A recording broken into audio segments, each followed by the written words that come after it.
900 টাকা করে কেনা, 1100 টাকা করে দেন। আর আগে কইছে 1800 টাকা দেন, 150 টাকা লাভ করেন। এরকমের ব্যবসায়ী কি হয় কি হয় না? এটা কি ভালো কাজ করতেছেন? এটা কি ভালো কাজ করতেছেন? আপনি আপনার আখিরাত, আপনার ভবিষ্যৎকে ধ্বংস করে দিচ্ছেন। আপনার দাম বলার কোনো দরকার নাই, আপনি বিক্রি করে দেন। হোদাহদি 2000 টাকা দিয়ে কিনছি, এর মিশালটা বলার কোনো দরকার আছে? আর কিছু ভাইরা আছে, তারা তো ডাইরেক্ট দোকানে লাগিয়ে দেয়, বিক্রিত মাল ফেরত হয় না। এটা একটা হাদিস বিরোধী বাক্য। বিক্রিত মাল ফেরত হয় না। যত সময় এখনকে সবাই ঘড়ির দিকে যাচ্ছেন, 1 মিনিট সময় দেন, একটা হাদিস বলুন। বলবো? আল্লাহ রাসূল সাহাবীদেরকে বললেন, সাহাবায়ে ইকরাম ওনাদের ভিতরে ভয় ছিল। একজনে ইসলাম গ্রহণ করছে 40 বছর বয়সে, জীবনে এমন কোন আকাম এবং কুকাম নাই যেটা করেনি। জীবন ভয় ছিল। আল্লাহ রাসূল বলছেন, তোমার সব পাপ হয়ে গেছে, সামনের দিকে চলো।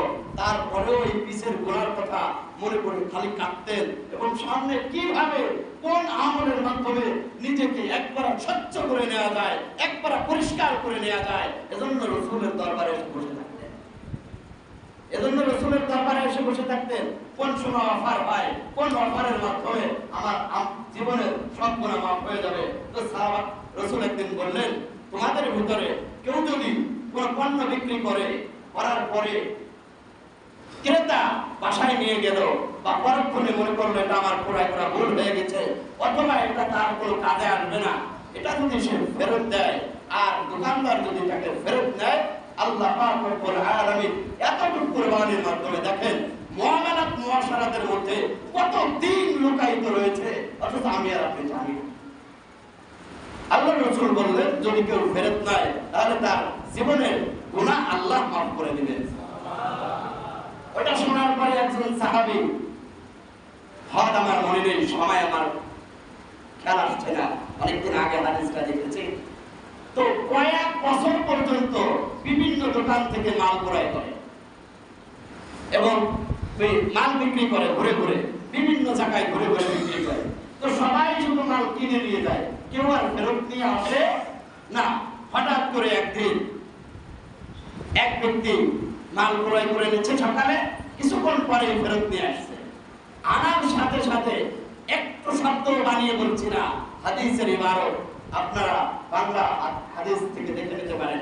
হাদিসের ইবারত বলছি, আনার সাথে সাথে যখন দোকানদারকে বলছে, আনন্দে দোকানদারের কোনো সীমা নেই, বলার সাথে সাথে টাকা ফেরত দিয়ে পণ্যটাকে রেখে, পুরো দোকানের পণ্য ফেলে রেখে দৌড়ে মুহাম্মদ সাল্লাল্লাহু আলাইহি ওয়াসাল্লামের দরবারে চলে গেছে।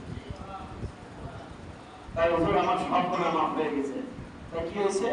তাই এই অবস্থা দেখছেন। সাহাবায়ে ইকরাম রিদওয়ানুল্লাহি তাআলা আলাইহিম আজমাইন, যারা যখন রাসূলের জবান থেকে একটা হাদিস শুনছেন, যতক্ষণ পর্যন্ত আমল না করতে পারছেন, বাস্তবে এটাকে পরিণত না করতে পারছেন, ততক্ষণ পর্যন্ত পরেশান ছিল। আর আমাদের দোকানদারদের অবস্থা কি? খুবই মিথ্যা কথা। কোনাবাড়ি বাজার তো, বিশেষ করে মুরগির বাজার তো এরা প্রকাশ্যে ভাই আমরা 100 গ্রাম কম দিই বলে দেয়, যেটা আমার তো প্রত্যেক সপ্তাহে 2000 কিনা লাগে কম পক্ষে বোর্ডিং এর জন্য। তাই ওরা কেজিতে 10 টাকা কম দিই, নাম আইছে 200 টাকা করে, বেচে 195 টাকা। কিনবি না কত? নাম আইছে 200 টাকা করে, এটা 195 টাকা করে। কি করে? 100 গ্রাম কম দেয়, কেজিতে 100 গ্রাম কম। এজন্য ইমানদার দাবি করি, মুমিন দাবি করি, মুসলমান দাবি করি, ইসলাম। আপনি ইসলামের গ্রন্থের ভিতরে চলে আসেন। ইয়া আইয়ুহাল্লাযীনা আমানু দুখুলু ফিস-সিলমি কাফা। আল্লাহ পাক স্পষ্ট বলেছেন, তোমরা পরিপূর্ণভাবে ইসলামের ভিতরে দাখিল হয়ে যাও, পরিপূর্ণভাবে ইসলামের ভিতরে প্রবেশ করো, তাহলেই ইসলামের শান্তি, তাহলেই ইসলামের পরিপূর্ণ মজা তুমি বুঝতে পারবে। আমি আপনাদেরকে ছোট্ট একটা প্রশ্ন করেই আমার আলোচনা শেষ করছি। একটা মাছের শান্তি কোথায়?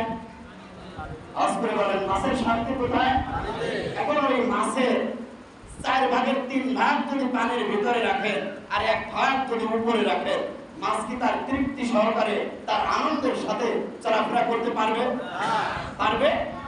ঠিক আল্লাহ পাক ওইভাবেই বলছেন, ইয়া আইয়ুহাল্লাযীনা আমানু দুখুলু ফিস-সিলমি কাফা, তুমি পরিপূর্ণভাবে ইসলামের মধ্যে দাখিল হয়ে যাও, পরিপূর্ণভাবে ইসলামের মধ্যে প্রবেশ করো। তোমার ব্যক্তিগত জীবনে শান্তি চলে আসবে, তোমার পরিবারে শান্তি চলে আসবে, তোমার সমাজে শান্তি চলে আসবে, তোমার রাষ্ট্রের ভিতরে শান্তির কোনো অভাব হবে না।